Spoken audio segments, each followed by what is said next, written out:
Allerede i 1919 indfører vi i Danmark ligestilling mellem kønnene, fordi der får vi kvinder stemmeret. Og de får også lov til at sidde i den lovgivende forsamling. Dermed er i bestyrelserne.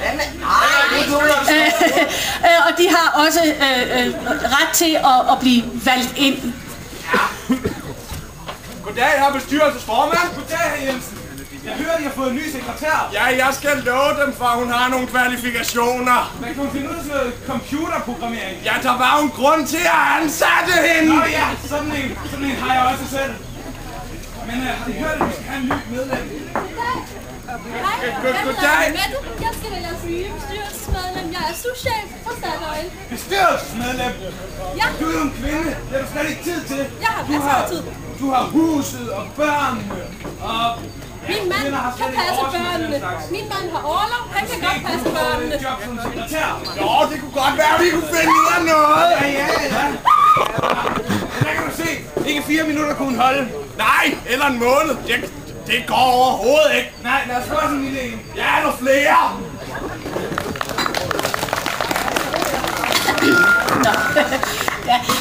Så når vi op til Vietnam-demonstrationerne i 1968, hvor USA havde Vietnam, hvor USA kastede hele sin hær ind i et andet folks land for at bestemme, hvilken styreform landet skulle have. Olie? Nej. Slagord som aldrig mere krig og USA ud af Vietnam rungede mod den amerikanske ambassade. Hvad så, Jens? Er du lige kommet hjem fra Irak? Ja. Jeg er også lige kommet hjem fra Irak. Fik du skudt nogle mutter, så? Ja, jeg fik skudt 50 måske. Jamen, stopper med at tælle på et tidspunkt. Ja, så er det jo kun for sjov. Ja, de bare i vores.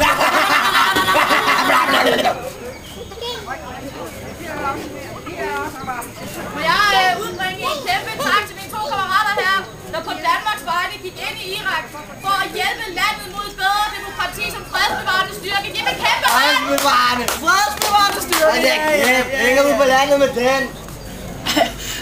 Nå.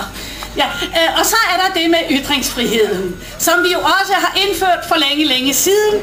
Men så sker der det, at i 2005 bringer Jyllandsposten 12 tegninger af islams hellige profet Muhammed og starter dermed en international økonomisk krise for Danmark. Han tegner blik på Jesus!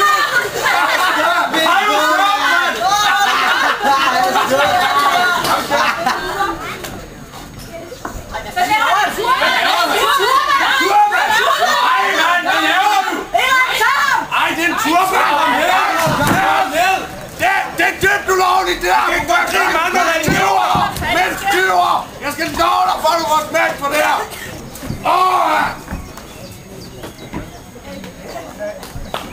Ja, og det var så vores fremstilling af historien.